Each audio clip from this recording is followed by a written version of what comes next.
So here we're at Marjorie Glacier. We just saw a glacier cab. There's a little bit of ice over here, all around. We can see pieces of ice. Oh, slowly turning.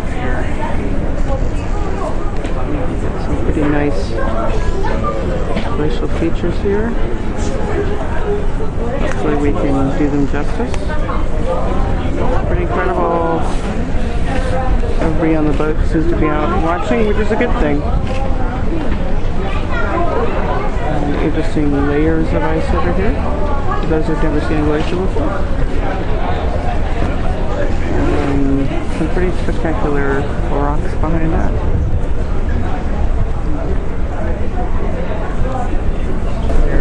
Here are all the people watching today from this side view.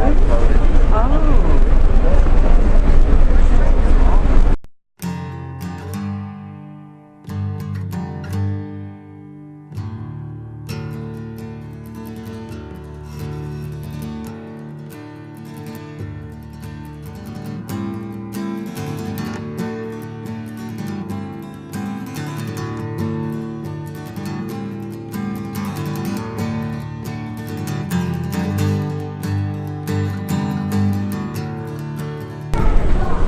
So we're still near Marjorie Glacier. We've seen a few birds sitting on a little piece of ice.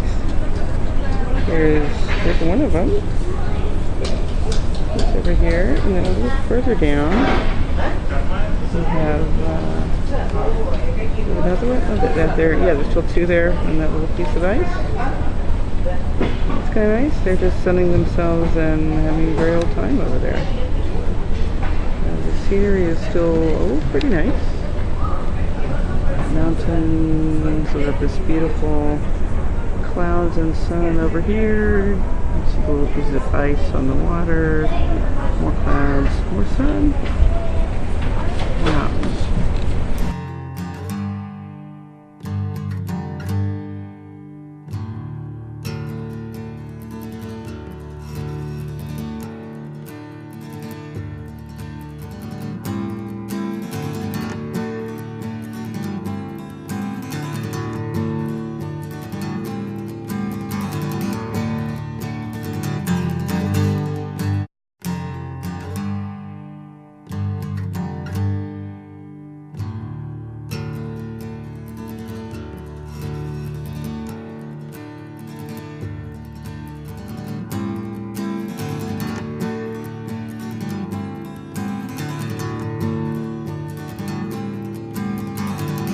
Alert.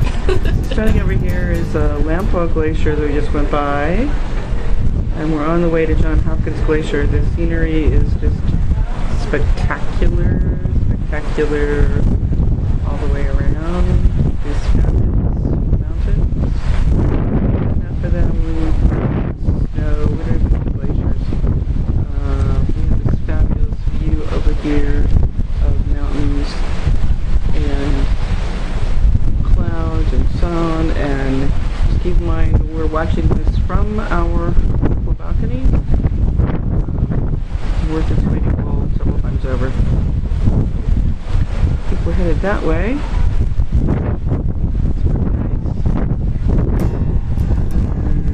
It's pretty spectacular over here too.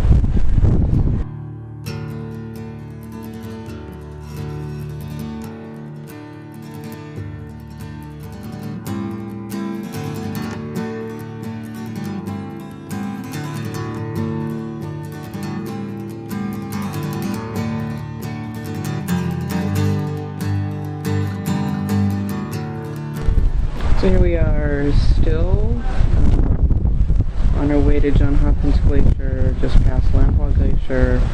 Scenery is spectacular still again. We move into the view of the other glacier right over here. It is spectacular. Just move that. The mountains are fabulous.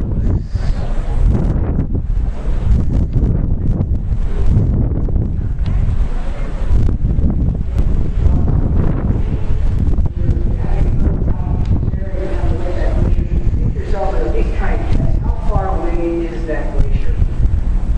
about the scale of things here. It's often difficult to determine how big things are or how far away they are, because in wild country like this, there's no unnatural things to gauge it by. There's no houses or roads or billboards. Well, I asked a few people on the bridge how far they thought that glacier was, and they guessed about a mile. But the actual distance is about 5 to 6 miles away from us here. So it's a long ways off. Wow. At the face of that glacier, there's quite a few harbor seals, and the harbor seals are there because the icebergs off the face of that glacier. The icebergs provide a platform for the harbor seals to have their pups and rear them while they're still young and nurse them. Because of that sensitive time and that sensitive habitat, we restrict the travel of cruise ships to this point here, so we can't go any closer than we are today.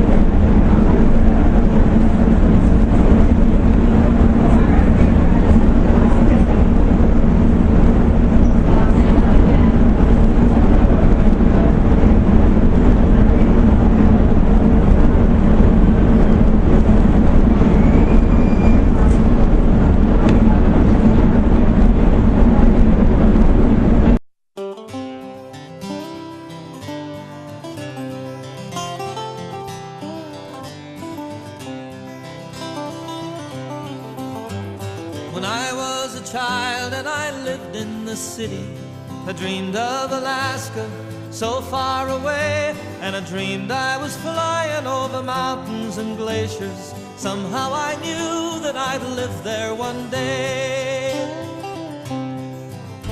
Well, it took me some growing and a fair bit of schooling, a little bit of trouble to get on the move. And I felt like a loser, but I turned out the winner when it came to Alaska, the land that I love. Here's to Alaska, here's to the people, here's to the wild, and here's to the free. Here's to my life in a chosen country. Here's to Alaska and me.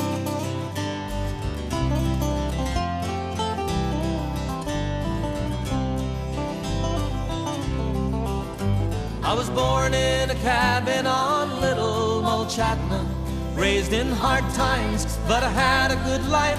From the first time I flew with my father a-singing, I knew that I'd wind up a bush pilot's wife. We sleep near the sound of the slow-running river and wake up most mornings to a drizzling rain. And we live every day like the first or the last one, with nothing to lose and heaven to gain. Here's to Alaska, here's to the people, here's to the wild, and here's to the free. Here's to my life in a chosen country. Here's to Alaska.